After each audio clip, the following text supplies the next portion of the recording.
आज हम personal pronouns करेंगे, ठीक है।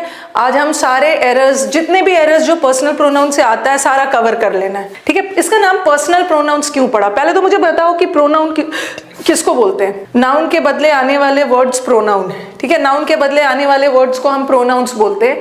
और इसका नाम पर्सनल क्यों पड़ा? पर्सनल का मतलब ये मत सोचना कि ये तो मेरा पर्सनल प्रोनाउन है, सिर्फ मेरा प्रोनाउन है, व्यक्तिगत प्रोनाउन है, नहीं। इसका नाम पर्सनल पर्सन पे पड़ा। जैसे फर्स्ट पर्सन, सेकेंड पर्सन और थर्ड पर्सन, 3 पर्सन होते हैं। फर्स्ट पर्सन जो बोल रहा है, जैसे मैं अभी फर्स्ट पर्सन हूँ। फर्स्ट पर्सन मतलब जो बोल रहा है, the person who is speaking is the first person. First person में आई एंड वी, ठीक है। आई और वी फर्स्ट पर्सन होता है। आई इज मैं और वी इज हम, तो आई सिंगुलर है और ये प्लूरल है। और सेकेंड पर्सन किसको बोलते हैं? यू। जैसे मैं अभी फर्स्ट पर्सन हूँ और आप लोग मुझे सुन रहे हो, यू आर द लिसनर, आप सेकेंड पर्सन है। और यू तो सिंगुलर भी होता है और यू प्लूरल भी होता है, ठीक है। But I singular, we plural. Third person is not taking part in the conversation. Third person वो होता है जिसके बारे में हम बात कर रहे हैं, ठीक है, वो वार्तालाप में इंक्लूडेड नहीं है। तो थर्ड पर्सन में आपके क्या आता है? ही, शी, दे, इट। तो इसीलिए ये सारे प्रोनाउंस जो है ना, आई, वी, यू, ही, शी, ये सबको मैंने डिवाइड किया based on first person, second person and third person. इसीलिए इसका नाम पड़ा है पर्सनल प्रोनाउंस। और पर्सनल प्रोनाउंस के बहुत सारे केसेस होते हैं, ठीक है। बहुत सारे क्या मतलब 3 केसेस होते हैं, ठीक है। कौन कौन सा केस? क्योंकि आज हम सारे वो प्रोनाउंस करें, मतलब सारे वो एरर्स करेंगे जो बेस्ड ऑन पर्सनल प्रोनाउंस आता है, ठीक है। पर्सनल प्रोनाउन के केसेस से करेंगे। पर्सनल प्रोनाउन का 3 केस होता है। कौन कौन सा? एक होता है नॉमिनेटिव केस। नॉमिनेटिव केस को ही बोलते हैं हम सब्जेक्टिव केस। जो भी प्रोनाउन सब्जेक्ट के रूप में काम कर रहा है वो सब्जेक्टिव केस है। जो भी प्रोनाउन ऑब्जेक्ट की तरह काम कर रहा है वो ऑब्जेक्टिव केस है, ठीक है। ऑब्जेक्ट की तरह काम कर रहा है वो ऑब्जेक्टिव केस है, सब्जेक्ट की तरह काम कर रहा है सब्जेक्टिव है।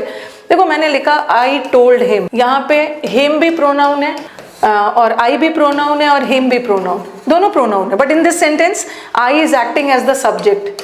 ये सब्जेक्ट की तरह काम कर रहा है, इसलिए ये सब्जेक्ट प्रोनाउन का सब्जेक्टिव केस है। हिम किसकी तरह काम कर रहा है? ऑब्जेक्ट का, तो ये ऑब्जेक्टिव केस है। ओके, तो यही सारा है और मैंने सारा केसेस दिया है। देखो आई का, आई और वी फर्स्ट पर्सन में आता है और सेकेंड पर्सन में यू आता है और थर्ड पर्सन में ही, शी, इट, दे, सारे थर्ड पर्सन में आता है। ओके, और आई और वी दोनों फर्स्ट पर्सन है। आई सिंगुलर है, वी प्लूरल है। बट यू सिंगुलर और प्लूरल दोनों हो सकता है। और he singular, she singular, it singular, they plural, ये सब थर्ड पर्सन। और थर्ड पर्सन ये सबको हम सेंटेंस में किसकी तरह यूज करते हैं? All I, we, you, he, she in a sentence they are used as subject, so they are subjective case. और मी, कभी भी सेंटेंस मी से स्टार्ट नहीं करोगे ना, सेंटेंस सब्जेक्ट से स्टार्ट करते हो, आई से, तो आई का ही ऑब्जेक्टिव मी बनता है, मी ऑब्जेक्ट की तरह, वी का अस, यू का यू ही रहता है, यू का यू ही रहेगा। मैंने लिखा आई टोल्ड यू और फिर लिखा यू टोल्ड मी। यहाँ यू ऑब्जेक्ट की तरह यूज हो रहा है तो ऑब्जेक्टिव है, और यहाँ यू सब्जेक्ट की तरह यूज हो रहा है तो सब्जेक्टिव है। सब्जेक्ट की तरह यूज हो रहा है, सब्जेक्टिव है, ठीक है।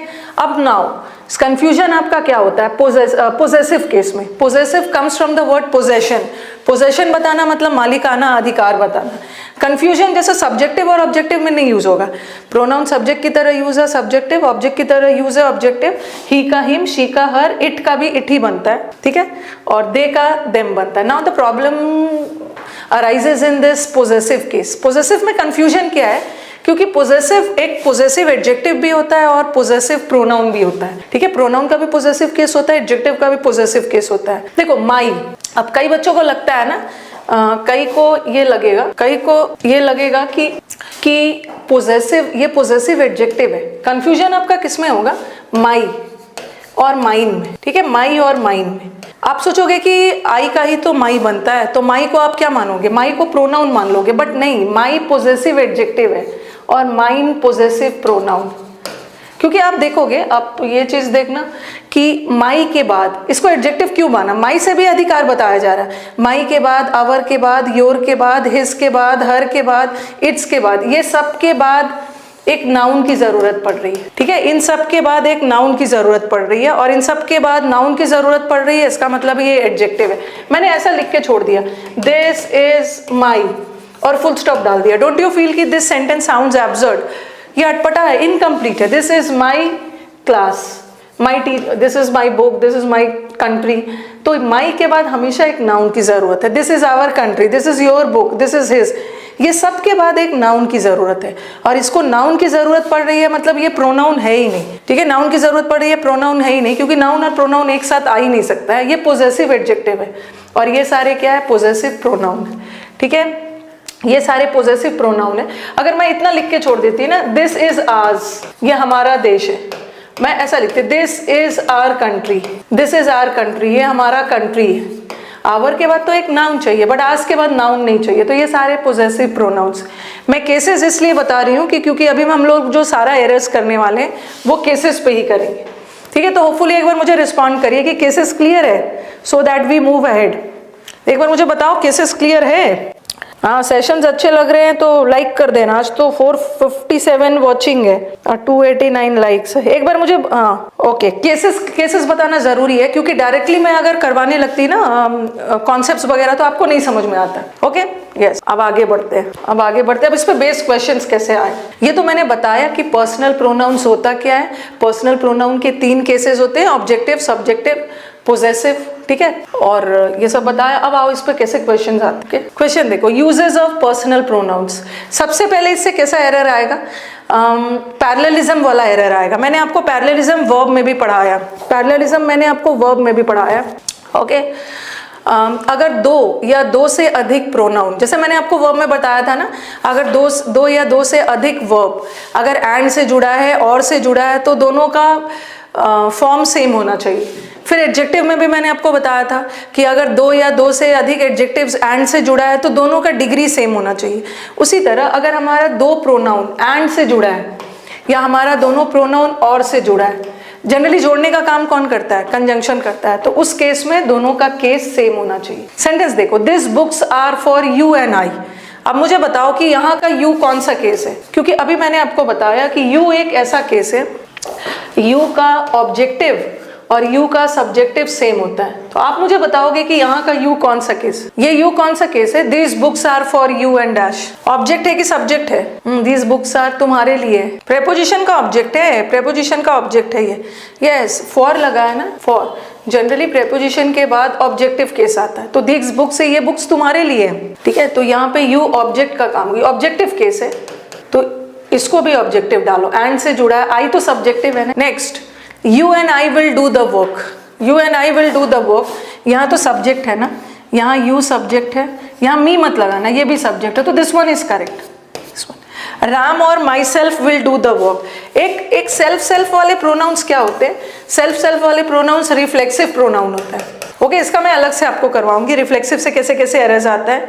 जितने भी सेल्फ वाले प्रोनाउंस है, जैसे आप इंटरव्यू देने जाते हो तो वहाँ पे बोला जाता है इंट्रोड्यूस योर सेल्फ, अपने आप को इंट्रोड्यूस करो, तो आप बोल देते हो ना my self mister so and so, तो माई सेल्फ नहीं बोलना, आई एम, क्योंकि रिफ्लेक्सिव प्रोनाउन कभी भी सेंटेंस का सब्जेक्ट नहीं बन सकता है। इस सेंटेंस में राम भी सब्जेक्ट है और माई सेल्फ भी सब्जेक्ट है, और किसी भी प्रोनाउन को सब्जेक्ट बनने के लिए सब्जेक्टिव केस होना चाहिए। माई सेल्फ तो रिफ्लेक्सिव है, राम और आई, राम और आई, यस। नेक्स्ट, एक तो ये हो गया पैरेललिज्म वाला, और दूसरा कैसा एरर आता है पर्सनल प्रोनाउन से। अच्छा, पहले मुझे बताओ कि लेट का पार्ट ऑफ स्पीच क्या है, क्योंकि इससे भी रिलेटेड बहुत सारे एरर्स आते हैं। पहले तो मैंने आपको बताया पर्सनल प्रोनाउंस क्या होता है, बट पर्सनल प्रोनाउंस का मैंने एक कॉन्सेप्ट बताया कि अगर हमारा 2 प्रोनाउन एंड और से जुड़ा है तो दोनों का केस सेम होना चाहिए। अब मुझे लेट का पार्ट ऑफ स्पीच बताइए। लेट का part of speech, yes, let is a verb, let is a verb, और वर्ब के बाद सब्जेक्ट तो कभी नहीं आएगा, वर्ब के बाद कभी भी सब्जेक्ट नहीं आता है, वर्ब के बाद ऑब्जेक्ट आता है या ऑब्जेक्ट कॉम्प्लीमेंट आता है, यस, वर्ब है। तो लेट के बाद जो भी प्रोनाउन आएगा, अच्छा एक और है ना, there is an understanding between Ram and I. Between क्या है, प्रेपोजिशन है, और प्रेपोजिशन के बाद ऑब्जेक्ट आ रहा है, राम ऑब्जेक्ट है, एंड से जुड़ा है, इसको भी ऑब्जेक्टिव, ऑब्जेक्ट, प्रेपोजिशन के बाद ऑब्जेक्टिव, अंडरस्टैंडिंग। नेक्स्ट वाला, आफ्टर द वर्ड लेट, ठीक है, लेट के बाद, ठीक है, लेट के बाद हमेशा जो भी प्रोनाउन आएगा वो हमेशा ऑब्जेक्टिव केस में होगा, क्योंकि लेट के बाद कभी सब्जेक्ट आएगा ही, लेट के बाद कभी भी सब्जेक्ट नहीं आएगा, ऑब्जेक्टिव केस में रहेगा। Let him do the work, देखो लेट के बाद ऑब्जेक्टिव, लेट अस, ही का ऑब्जेक्टिव हिम है ना, लेट ही कभी मत बोलना, लेट हिम, वी का he us, let us, let us, let us, let us. Next, the principal ordered the peon to let Ram and I enter his chamber. चलिए answer बताइए, principal ने order किया पियून को कि let Ram and I enter his chamber. Parts of speech का अंकुश मैंने video बनाया हुआ है, आप देखना, फंडामेंटल्स ऑफ इंग्लिश पे जाना, फंडामेंटल्स ऑफ इंग्लिश पे मैंने 4.5-5 घंटे का क्लास लिया हुआ है, पार्ट 1, पार्ट 2, पार्ट 3, उसको एक बार देख लीजिएगा, आपका पार्ट ऑफ स्पीच क्लियर हो जाएगा। प्रिंसिपल ने ऑर्डर किया पियून को टू लेट, लेट के बाद राम, लेट के बाद ये राम ऑब्जेक्टिव केस है, तो ये भी एंड से जुड़ा है, इसको भी ऑब्जेक्टिव। नेक्स्ट, हाँ, एक तो पर्सनल प्रोनाउन से तीसरा एरर और कैसा आता है, अभी हम आज कर रहे हैं जितने भी एरर आपके पर्सनल प्रोनाउन से आता है, जितने भी एरर पर्सनल प्रोनाउन से आता है वो हम कर रहे हैं। After the phrases it is या इट वॉज, इट इज या इट वॉज के बाद जो भी प्रोनाउन आता है वो सब्जेक्टिव केस होता है, ठीक है। ऐसा क्यों? क्योंकि इट इज, अगर मैंने लिखा इट इज अ बुक, आप मुझे बताओ कि इस सेंटेंस का सब्जेक्ट कौन सा है? It is a book. इस सेंटेंस का सब्जेक्ट कौन सा है? नहीं, पहले मुझे बताओ कि इस सेंटेंस का सब्जेक्ट कौन है। अच्छा, कुछ बच्चे इट को मान रहे हैं, हाँ ना, इट इज नहीं है, इट इज या इट वॉज से हम अपने सब्जेक्ट को इंट्रोड्यूस करते हैं। इस सेंटेंस का आपको लगेगा ना कि इट सब्जेक्ट है, बुक को ऑब्जेक्ट कुछ बना दोगे, बट इस सेंटेंस का सब्जेक्ट बुक है, यह एक बुक है, तो हम क्या करते हैं, इट इज से अपने सब्जेक्ट को इंट्रोड्यूस करते हैं, है तो ये सब्जेक्ट। ये देखो मैंने लिखा ही हेल्प मी, ही हेल्प मी, उसने मेरी हेल्प की। इस सेंटेंस का सब्जेक्ट कौन है? ये, और ये क्या है? वर्ब, और ये क्या है? ऑब्जेक्ट। ही हेल्प मी मतलब उसने मेरी हेल्प की, ठीक है। इट तो डमी सब्जेक्ट है जिसको हम बोलते हैं इम्पर्सनल प्रोनाउंस, ठीक है, इम्पर्सनल प्रोनाउन बोलते हैं। ये जो आया था आपके सीडीएस एग्जाम में आया था, ठीक है, सीडीएस एग्जाम में आया था, पहले ये देख लो, इट हेल्प मी, ठीक है, ही हेल्प मी, उसने मेरी हेल्प की, तो यहाँ ही सब्जेक्ट है। और अब मैं ऐसा लिखूं, it is he, it is, अब यहाँ पे मैं लिख रही हूँ, it is he who help me. क्या मैंने इट इज लगा दिया तो क्या इस सेंटेंस का सब्जेक्ट अभी भी ही है? ही हेल्प मी में भी सब्जेक्ट ही है, और यहाँ भी it is he who help me, ये वही है जिसने मेरी हेल्प की। यहाँ भी हेल्प करने का काम ही ने ही किया, तो यहाँ का सब्जेक्ट भी ही है और यहाँ का सब्जेक्ट भी ही है। बस मैंने इट इज लगाकर क्या किया, अपने सब्जेक्ट को इंट्रोड्यूस किया, थोड़ा सा ज्यादा एम्फोसिस डाला। मैंने बोला उसने मेरी हेल्प की, और मैं ऐसा भी बोल सकती हूँ ये वही है जिसने मेरी हेल्प की। तो इट इज या इट वॉज से हम अपने सब्जेक्ट को इंट्रोड्यूस करते हैं। दोनों जगह सब्जेक्ट तो ही है, बट हम ही से अपने सब्जेक्ट को इंट्रोड्यूस करते हैं। तो जब सब्जेक्ट इंट्रोड्यूस करते हो तो इट इज या इट वॉज भी आ गया, तो उसके बाद जो भी प्रोनाउन आया वो सब्जेक्टिव केस में रखना, सब्जेक्टिव केस, सब्जेक्टिव, ही, यस, सब्जेक्टिव केस में रखना, ओके। जॉब मिल जाएगा जॉब, ओके। तो और सीडीएस एग्जाम में आया था कि ये इट का पार्ट ऑफ स्पीच बताना, ठीक है, ये इट का पार्ट ऑफ स्पीच बताना, और ये इट का part of speech personal pronoun नहीं है, इसको हम बोलते हैं इम्पर्सनल प्रोनाउन, ठीक है, पर्सनल नहीं है। जैसे मैंने लिखा इट किल्ड द कैट, जैसे लायन है, the lion killed the cat, यहाँ पे लिख रही हूँ, रुको, इसको समझ लेना है क्योंकि सीरियस में ऐसा आता है। मैंने लिखा the lion killed the cat, और मुझे लायन के लिए, लायन नाउन है, मुझे लायन के लिए इट लगाना है। तो जो इट है ना, यहाँ वाला इट पर्सनल प्रोनाउन है, यहाँ वाला इट पर्सनल प्रोनाउन है क्योंकि मैंने किसी नाउन के बदले डाला लायन के लिए।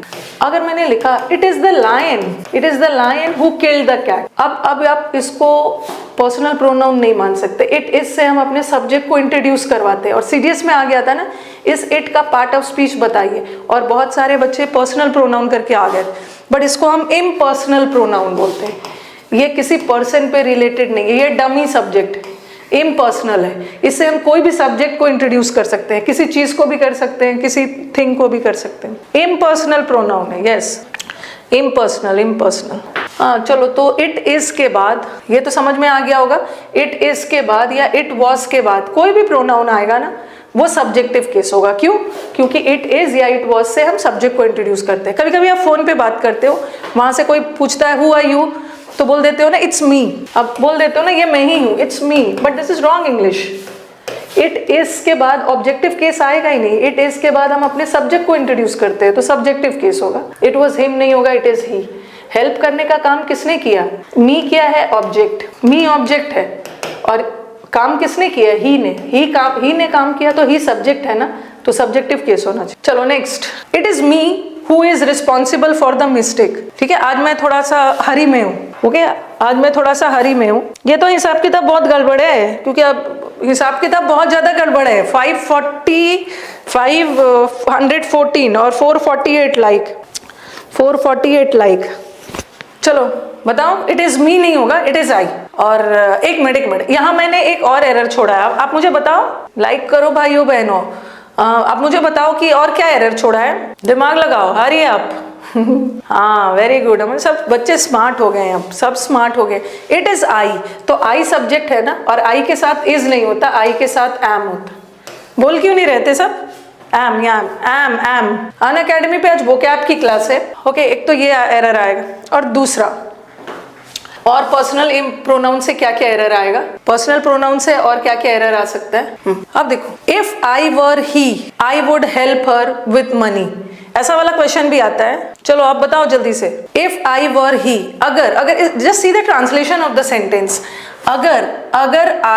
अगर मैं उसकी जगह रहता तो मैं उसकी हेल्प करता। तो आई क्या है? आई सब्जेक्ट है, और ही भी सब्जेक्ट है, सब्जेक्टिव केस है, और हिम ऑब्जेक्टिव है। तो सब्जेक्ट अपने आप को ऑब्जेक्ट की जगह नहीं रखेगा, सब्जेक्ट अपने आप को सब्जेक्ट की जगह रखेगा। ठीक है, अगर मैं उसकी जगह रहता तो सब्जेक्ट अपने आप को ऑब्जेक्ट की जगह नहीं रखेगा, सब्जेक्ट की जगह। इसलिए ही, if I were he I would help her with money. अगर मैं उसकी जगह रहता तो मैं उसकी हेल्प करता, सब्जेक्ट। यस, नेक्स्ट वाला, इफ दे वर, आई या मी, अगर वे मेरी जगह रहते तो उन्होंने अपने बॉस को अपोज नहीं किया जाता। दे सब्जेक्ट है ना, दे सब्जेक्ट है, तो सब्जेक्ट को किसकी जगह रखोगे? सब्जेक्ट की जगह। मी तो ऑब्जेक्ट है। If they were I. Next sentence देखना, I suppose Ram to be Shyam, मैंने राम को श्याम मान लिया। अब मुझे आप बताओ कि किसके किसके बीच में कंपैरिजन हो रहा है?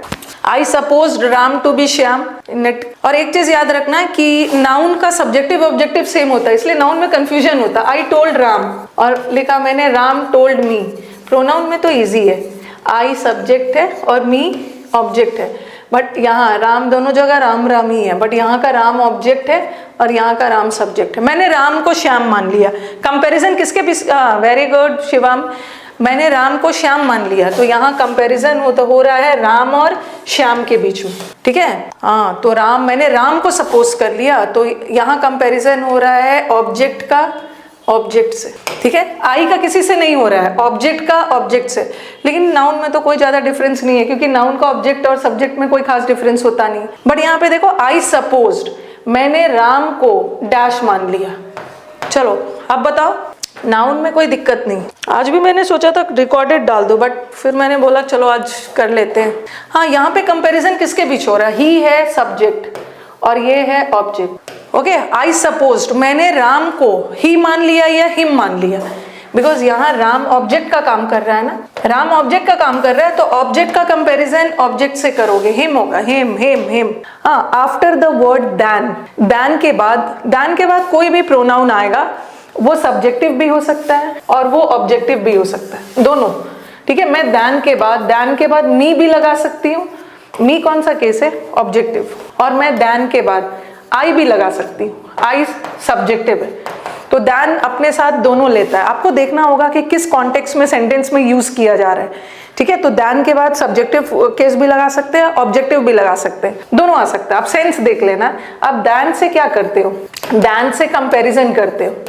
ठीक है, दैन लगा के हम क्या करते हैं? दैन लगा के हम कंपैरिजन करते हैं, और कंपैरिजन हमेशा दो सेम चीज का होता है। दो सेम चीज का मतलब सब्जेक्ट का कंपैरिजन सब्जेक्ट से, ऑब्जेक्ट का कंपैरिजन ऑब्जेक्ट से।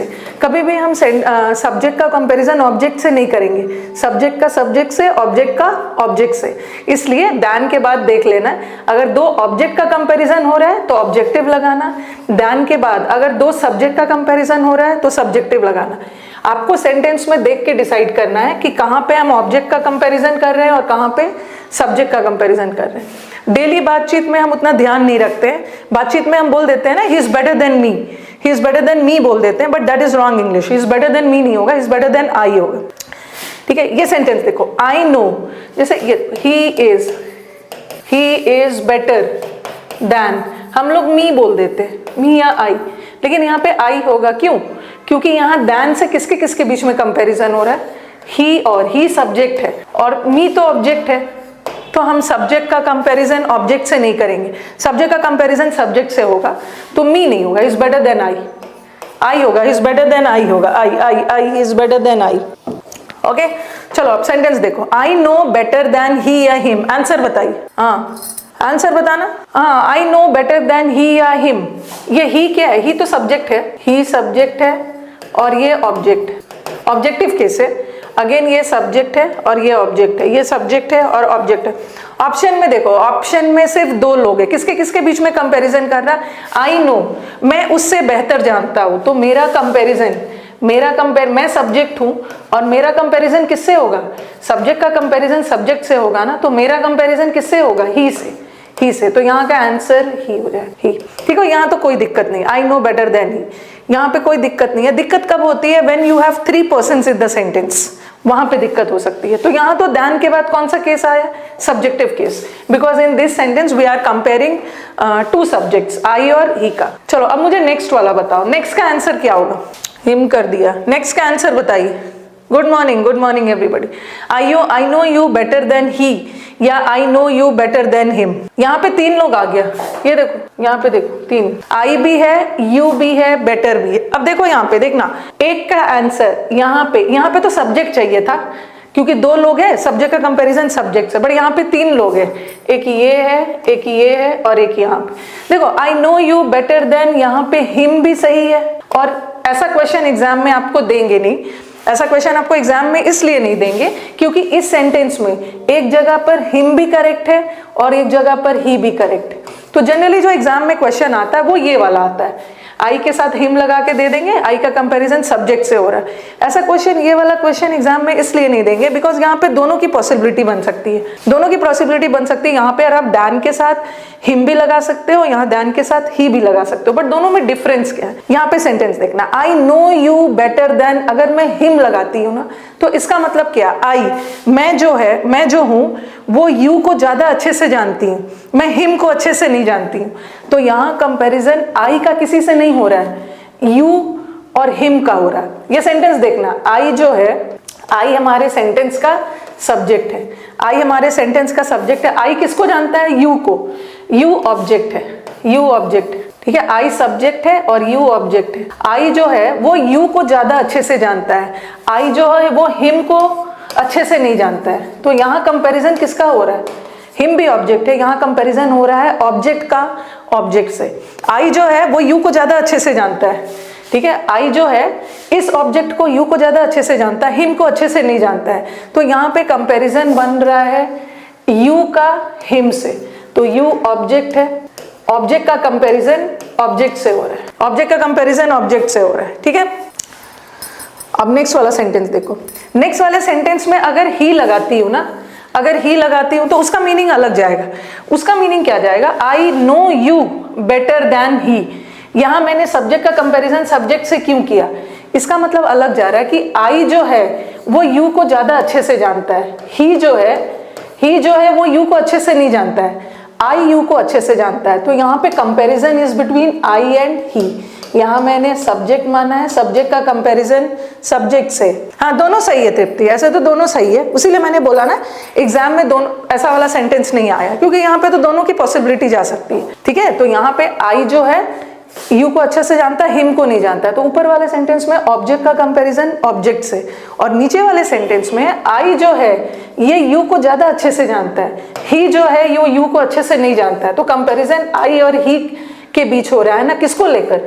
यू को लेकर। तो दोनों पॉसिबिलिटीज बनते हैं, दोनों पॉसिबिलिटीज बनते हैं, ठीक है। नीचे वाले में सब्जेक्ट का सब्जेक्ट से, इसलिए सब्जेक्टिव केस, और सेकेंड वाले में ऑब्जेक्ट का ऑब्जेक्ट से, इसलिए ऑब्जेक्टिव केस। ओके, अगर मैं सेंटेंस ऐसा लिख दूं, I like chocolates, I like chocolates, but यहाँ पे दोनों का पॉसिबिलिटी नहीं बनेगा।